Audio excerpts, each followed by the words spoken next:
At this point, I'm feeling very let down. It's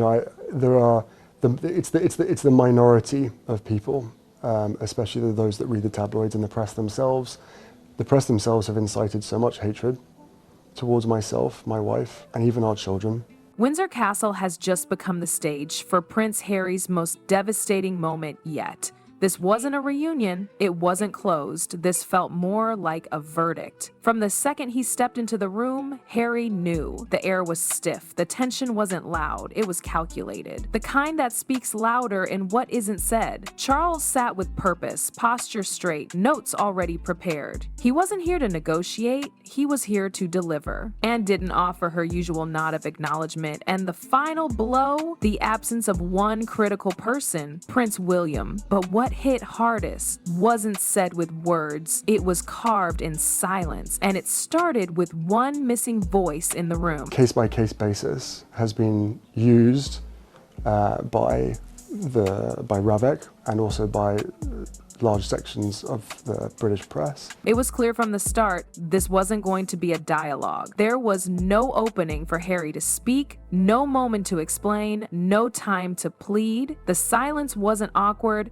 it was structured, purposeful. Charles's silence spoke volumes, because when the king doesn't speak, it means the matter is already settled. Anne took charge of the room, and that alone was jarring. Normally reserved, diplomatic even, her stepping up wasn't out of kindness. It was a strategy. Charles staying quiet gave the message more power. He didn't have to raise his voice or even justify the decision. His absence from the conversation made it official. He was done explaining Harry's place in the royal institution. Anne read through the documents like it was any other business, precise, cold, procedural. The language was formal, but the tone behind it was unmistakable.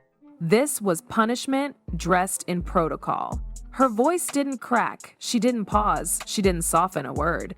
When a king doesn't speak, it's not indifference, it's finality. And Harry knew it. That silence told him everything he needed to know. There was no conversation left to be had, but if Charles's silence was brutal, Anne's words were the real dagger. And then came the part Harry couldn't prepare for. Even if he'd seen it coming, Anna, still holding the papers, calmly read out the decision. Archie and Lilibet were to be stripped of their HRH status, effective immediately. No room for negotiation, no soft landing. The royal family was drawing a line in ink. It wasn't just about names. Titles in the royal family carry weight, recognition, security, and standing. Stripping Archie and Lilibet of that status didn't just affect how the world would see them, it rewrote their place in the monarchy forever. And the way Anne delivered it? Like reading off a list. No emotion, no hesitation. It was clinical. Even Harry's protest, brief desperate, was met with the same cold delivery. The decision is final, Anne said. There will be no further discussion.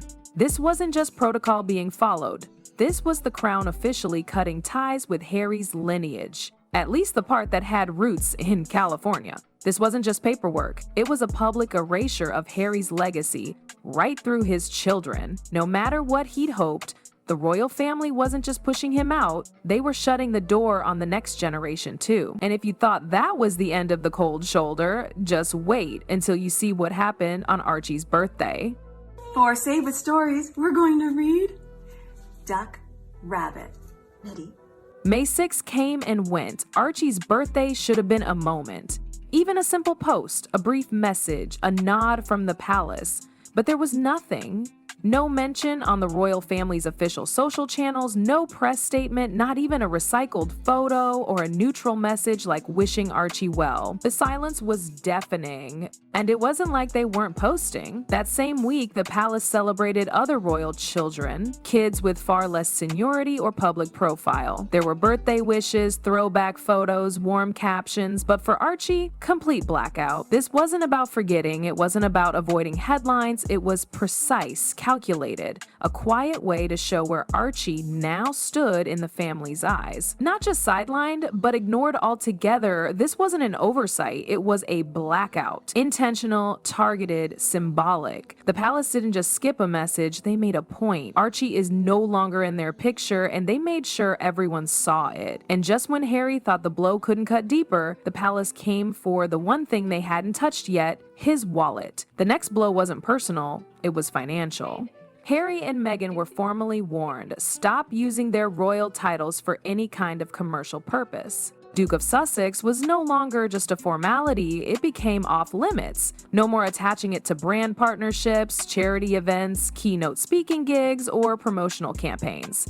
This wasn't just a branding issue, it was a full shutdown. Every project that leaned on Harry's royal status, every platform that used the title to give credibility, now had to be reevaluated. PR teams and lawyers were scrambling. The titles had been central to the Sussex brand, they added weight to their public appearances and helped secure deals, from Netflix to book launches to public speeches. Without them, the couple's positioning in media and corporate spaces became murky. And this wasn't a gentle request, it was an ultimatum. Violate it and face legal consequences. The monarchy made it clear, royal status is not a license for profit, at least not outside the palace walls. That power, once a protective shield, had now become a cage. It's not just a name, it was their golden ticket, and now that ticket's been shredded. Every door that opened because of the Duke just got quietly slammed shut. But behind that stripped branding and the icy boardroom tone was a man unraveling, and it showed. Reports from inside the castle describe a moment rarely seen in royal circles: vulnerability, raw and unfiltered. Harry, normally composed under pressure, appeared visibly shaken. Eyewitnesses say he sat alone after the meeting ended, pale and clearly overwhelmed. His hands trembled, he didn't speak, just stared ahead, blank, disconnected.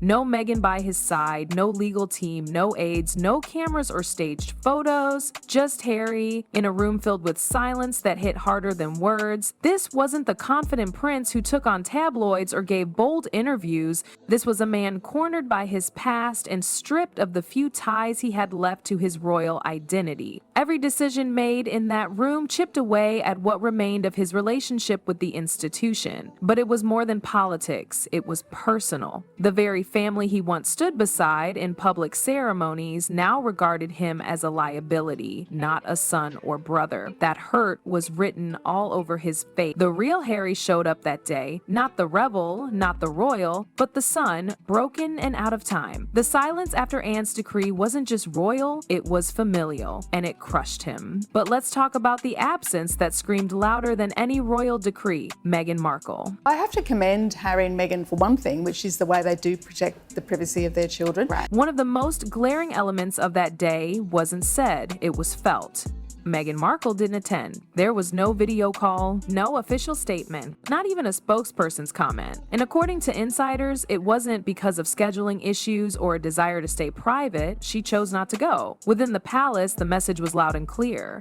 Meghan's absence wasn't just about avoiding awkward conversations, it was a move, a statement. Some insiders describe it as a quiet act of defiance, her way of saying she no longer recognizes the authority of the monarchy. Others argue it was strategic. By not showing up, Meghan avoided being part of what she likely saw as a humiliating event, one she believed Harry should handle on his own. But not everyone saw it as strength. Some within Harry's circle reportedly viewed her absence as abandonment. This was the most significant royal reckoning of Harry's life, and she wasn't there. No support, no backup, just silence. This wasn't just missing the meeting, this was her saying, "I'm out." And the monarchy heard it loud and clear. Meghan didn't need to say a word. Her empty chair said everything. And just when it seemed like personal tragedy turned political, Parliament stepped in.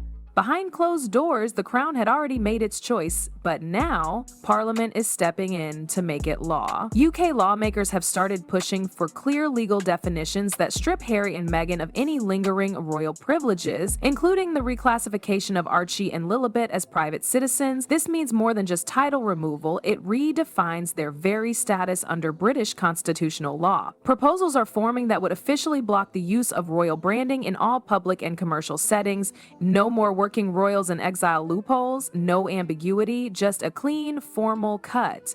And for Harry and Meghan, that legal shift doesn't just affect appearances or PR. It affects protections, diplomatic access, and how their children are viewed by institutions in the UK. Once these motions pass, there's no route back, not even through public favor or royal appeal. One of the first things my lawyer said to me was as disclosure started, or as this process started, she turned around and said, "Did you know that the royal household sat on Ravek?" And my jaw hit the floor. This isn't a family drama anymore, it's national policy. The system is making it law, you're out. Not because of personal fallout, but because the monarchy wants legal distance, not just emotional. Which leaves us with one final haunting truth. At this point, it's no longer about punishment, it's about erasure. Prince Harry, once the pride of the modern monarchy, isn't just being sidelined, he's being written out. Quietly, systematically. No more invites, no more ceremonial recognition, no more behind-the-scenes strings being pulled. The shift is clear. The institution has turned the page. While Harry and Meghan may still be public figures globally, within royal walls, they no longer exist. The most striking part? There's no public gloating, no dramatic statements, just silence, which makes it even more final. The monarchy didn't just shut the door on Prince Harry, they locked it and threw away the key. It's one thing to walk away from the crown on your own terms, it's another to realize the crown has walked away from you. And that's exactly where Prince Harry stands today, cut off not just in bloodline, but in purpose. What do you think? Was this justice? Revenge masked in royal tradition? Drop your thoughts in the comments below, and don't forget to subscribe for more royal drama.